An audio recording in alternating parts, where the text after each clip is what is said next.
And he is what they call, what do you call yourself? He fixes businesses that are ready to go bankrupt. He comes along and he saves them. Sort of like Mitt Romney was in the States, but they chose to go back with Obama. Well, Ron fixes companies and puts them on an equal diet. Well, on a diet. He is now in charge of trying to fix the Greater Ottawa Truckers Association, and I'd like him to have a few words to see what's going on between Quebec and Ontario. I'll just take a little bit of time. I wasn't expecting to speak today. My issue is I took over the Greater Ottawa Truckers Association 18 months ago, and in doing so, I discovered that I negotiated the snow rates for the City of Ottawa. And what I noticed was when I got the snow list, there was 34 different companies from Quebec registered to move snow, municipal snow for the City of Ottawa. So I went and had a meeting with the good folks at the City of Ottawa, and they said there was nothing they could do, and I just kept getting the runaround. So I ended up going to a place called Jobs Protection, which is the provincial body that pretty well deciphers what goes on interprovincially. So in dealing with them, I discovered that there was 32 of the 34 companies registered to work to move snow for the City of Ottawa weren't even registered to work in the province of Ontario. Whoa. Shameful. So we take these findings back to the City of Ottawa, the chief procurement officer and lawyers, etc., and they still refuse not to call them up. Long story short, Mr. Manconi was at the time, and I remember Eli Al-Shantiri sat in a meeting, and he even pounded his fist one morning, and he said, he asked the staff, why are we catering to the French companies, or the Quebec companies? And John Manconi, who works now for the OC Transpo, his only thing was, well, we'll get some phone calls. Pounded away after 7 to a dozen meetings with all the officials and everything, I find out there's a thing that came out in 1990 called the Discrimination Act.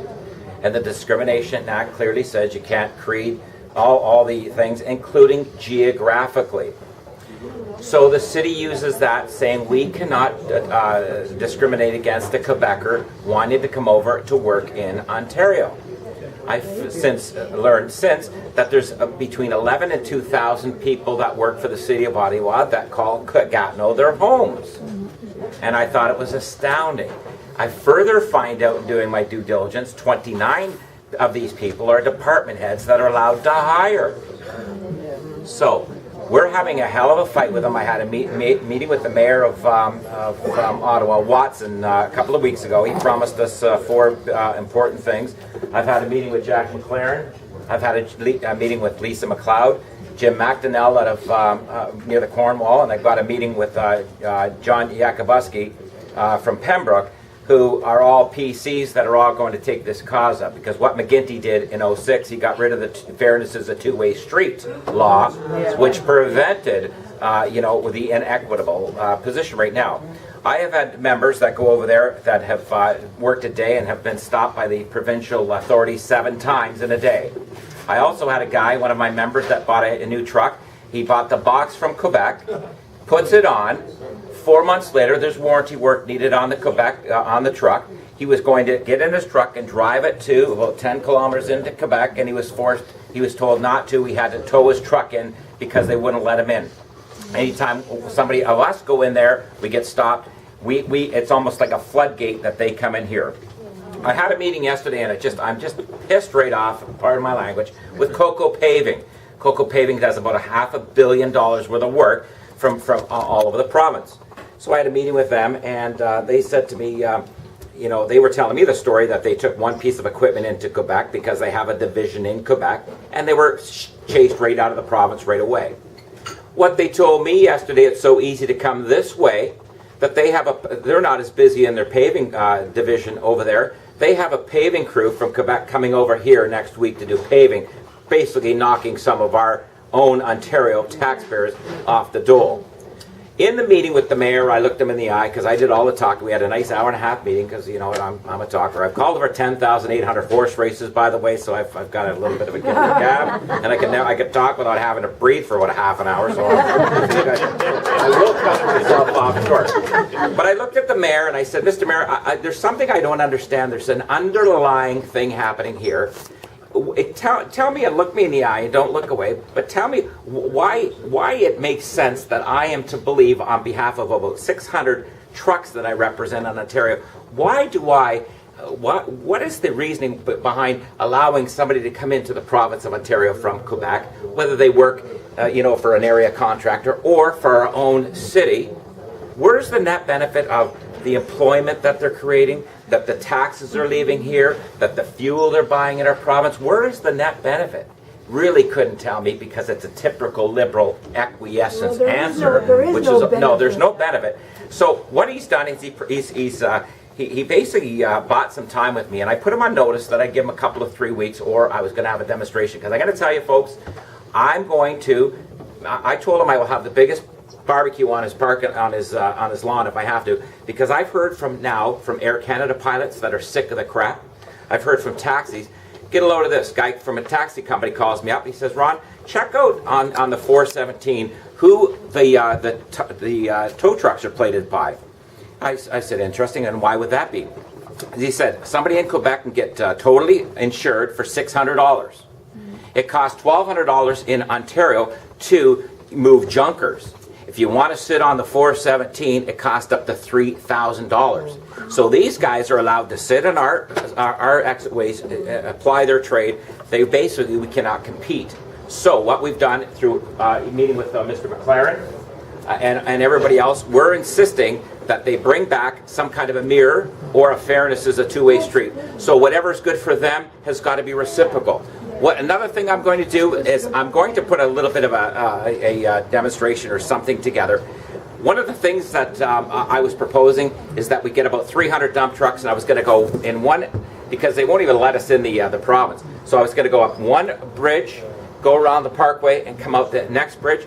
And I'm here, well, they're going to stop you. And that's exactly what I want. I want them to put a roadblock on them. God damn it, I'm going to make the Jack McLaren's parties and do the same damn thing. Now, I got to also thank Nick Vandergraat. He's the one that really lit it up the Monday night. There was an article in the Truckers Feel Slighted, and it was about my experience. And then it came out, Ron Corbett did an article, Nick picked it up and lit up the radio stations for the whole week, and that's what we need. So I thank them. I've already talked to Brian Lilly. Thank you for that. So stay tuned.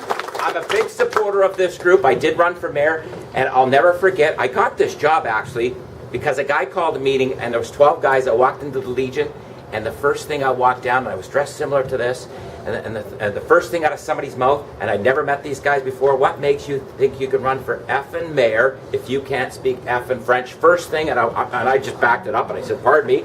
I said, "I got $200. If you want to make this a French-English issue, ladies and gentlemen, I'll shove it up each and every one of your bums." And I put it on the table. I stood for an hour and a half. I took every one of the goddamn questions, pardon my language. I was that mad.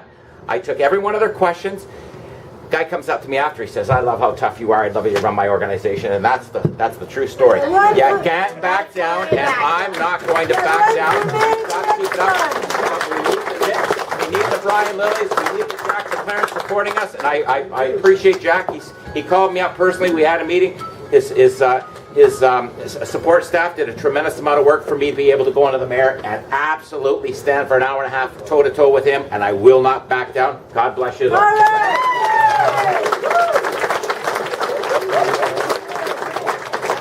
what Ron says is so right. The media totally controls the message. You listen to CBC and you think there's nothing wrong other than Justin Trudeau wants everything French. This book is out there, The Monstrous Tricks by Kenneth MacDonald. It's not a new book, but we're giving them away free. It's a book that's being referenced by so many people. One of them being Dave Lindsay, who is from British Columbia, and he was one of the guest speakers at the Ontario Landowners annual general meeting last weekend in Bowmanville that I attended. And he kept referring to this book. Well, this is a book that we've been giving out for so long. And it so tells why Canada is the way that it is. I encourage you all to stop by and grab your free book before you leave. Of course, there's also Brian's book, CBC Exposed, that exposes so much about why the media controls so much of the message. Why do we give so many billions of dollars to a TV station that does not express our views? We should be ranting and raving about it. And then Ron, of course, is one of my freedom fighters that I backed in Russell Township. His wife Phyllis I first got to know Ron because his wife Phyllis sorted mail by herself at 5 o'clock by herself in the Russell Township Post Office, and she was told, oh, you can't do that anymore because you're not bilingual. 5 years. 5 years. Okay, so, and we all know about the same Mrs. Barr out in Pakenham, a different Mrs. Barr, but the same last name out in Pakenham. That Pakenham being English, oh, she's worked there as postmistress for so many years, and all of a sudden, poof, your job's gone. Same as in Fitzroy Harbor, same as in Stittsville. I've been talking online with a bunch of different language groups that want to organize a Canada-wide rally. And they were talking about doing it in front of some sort of legislative building. And I said, well, who do you go after? The municipality is the one that passes the bilingual sign bylaws. The province is supposedly the ones with the last say on your language. But the federal government has the official languages office. Talking about which, in September I met a delegation that consisted of Mayor Brian McGillis from South Stormont and Jean-Serge Brisson from Russell Township, who joined up with Howard to fight the bilingual sign bylaw, as well as Chris Cameron, who is a registered nurse with specialty in dialysis that cannot get a job in his hometown of Cornwall. He has to work out in the west end of Ottawa because he's not bilingual. We went and revisited James Moore. He gave us an appointment, the official languages minister, James Moore. And basically what we got out of that meeting, even though Mayor Brian McGillis passed on to him how concerned he was with their riding, how so many of their youth have moved out west to get jobs because they're not bilingual, and how even though Upper Canada Village is in their riding, you have to be bilingual to work at Upper Canada Village. There's no jobs for unilingual English, even in Glengarry, Prescott, Russell. North Glengarry, Prescott, Russell, Stormont, Dundas, Glengarry. North Glengarry, Prescott, Russell, where I live, everyone automatically assumes it's French because the illusion is so there. Stormont, Dundas, Glengarry is supposed to be the saviors of the British Loyalist heritage. That's gone. They've changed all the signs to French first, all along the St. Lawrence Parkways. You cannot work at Upper Canada Village unless you're bilingual. Everything's being erased. They're also building a French living museum in St. Albert to pass along the French heritage of our Eastern Ontario area while they're burying the British heritage.